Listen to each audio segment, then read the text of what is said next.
दोस्तों, आप सबसे मेरी एक गुजारिश है, खुदा रात दहशत और खौफ को फैलाना बंद कीजिए। आज की मेरी ये गुफ्तगू इसी मुनासबत से। I am lecturer Tuqeeb Mughal from tehsil Sarayalgi district Gujarat. एक सास का अपनी बहू के साथ कुछ अच्छा रवैया ना था। सास ने बहू को ईद के मौके पे कहा कि बेटा कुछ मेहमान आए हैं, इनके लिए जल्दी से चावल पका के ले आओ। बहू जाती है, चावल पकाना शुरू करती है। चावल पकाते पकाते अचानक उसमें सांप गिर जाता है।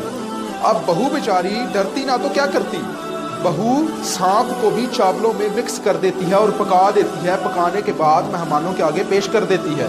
मेहमान खाना खाते हैं, चावल खा के बहू की तारीफ करते हैं, उसको अप्रिशिएट करते हैं कि हमने आज तक किसी के हाथ के बने हुए ऐसे चावल अपनी जिंदगी में नहीं खाए। सास भी खुश हो जाती है, मेहमान भी खुश हो जाते हैं। मेहमान पेट भर के खाना खाते हैं और चले जाते हैं। एक साल बीत जाता है इस बात को।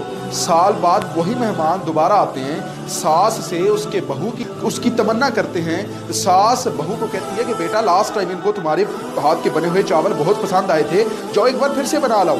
बहू जाती है, चावल बनाती है, बना के ले आती है। मेहमान खाते हैं, लेकिन इस बार उनको कुछ लुत्फ नहीं आता। इस बार उनको चावल खाने का कुछ मज़ा नहीं आता।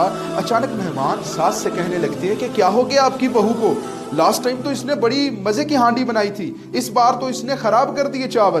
बातें करना शुरू हो जाते हैं। सास का बहू के साथ पहले ही रवैया कुछ अच्छा नहीं है। सास बहू को जलाल की नजरों से देखने लगती है। बहू बेचारी डरती ना तो क्या करती, अब इस राज का बोझ कब तक अपने दिल में छुपाए रखती। अब वो क्या करती है, सास को और मेहमानों को बता देती है कि लास्ट टाइम जब मैं चावल बना रही थी तो उसमें सांप गिर गया, तो सास से डर के मारे मैंने उसको बीच में ही बना के आपको पेश कर दिया। मेहमान सुनते हैं, साथ ही एक को दिल का दौरा पड़ता है और वो बेहोश हो जाता है, और दो उनको इमरजेंसी में मुंतकिल कर दिया जाता है। दोस्तों, अब ये क्या था, वाकई ही उनकी मौत और वो जो उनकी सीरियसनेस कंडीशन हुई थी, सांप के जहर की वजह से हुई थी, ये सांप की दहशत और खौफ की वजह से? इसका जवाब आप पे। आइए एक और तरफ ले चलता हूँ। अमेरिका में एक कैदी को सजाए मौत सुना दी गई। उस पर एक तजुर्बा किया गया। उसको कहा गया कि हम तुम्हें मौत ना तो फांसी से देंगे, ना तो गोली मार के देंगे, और ना ही जहर का इंजेक्शन लगा के देंगे, बल्कि हम तुम्हें तुम्हारी मौत सांप को डसवा के देंगे। अचानक उस शख्स को कमरे के कोने में बिठा दिया जाता है। दरवाजे के एंट्रेंस से एनाकोंडा सांप को उसकी तरफ भेजा जाता है। उसकी आंखों पे पट्टी बांध दी जाती है। एनाकोंडा सांप को उठा लिया जाता है।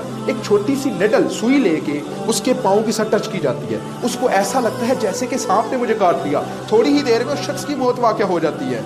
बाद में डॉक्टर्स उसका ब्लड टेस्ट करते हैं। उसके ब्लड टेस्ट में सेम वही जहर मिलता है जो कि उस एनाकोंडा सांप में होता है।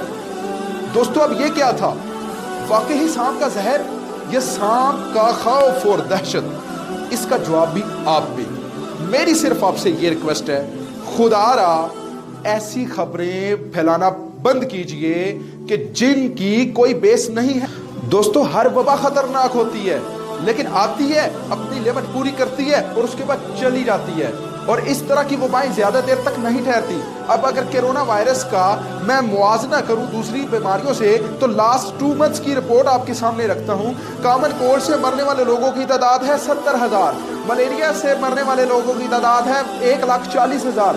सुसाइड करने वाले लोगों की तादाद है 1,53,000। रोड एक्सीडेंट जिन लोगों का हुआ उनकी तादाद है 1,93,000। HIV लॉस की वजह से मरने वाले लोगों की तादाद है 2,40,000। अल्कोहल की वजह से मरने वाले लोगों की तादाद है 3,58,000। स्मोकिंग की वजह से मरने वाले लोगों की तादाद है 7,17,000।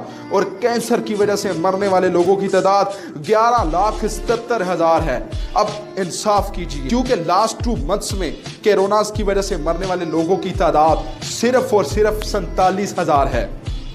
तो खुदारा अब इसके बारे में दहशत फैलाना बंद कीजिए। कोरोना से डरिए नहीं, बल्कि लड़िए। हमें कोरोना से डरना नहीं, बल्कि लड़ना है। जल्द ही हम इस बीमारी से सेहतयाब हो जाएंगे। कंप्लीटली तौर पे हमें निजात मिल जाएगी। अपना और अपने घर वालों का ख्याल रखिए। पाकिस्तान जिंदाबाद।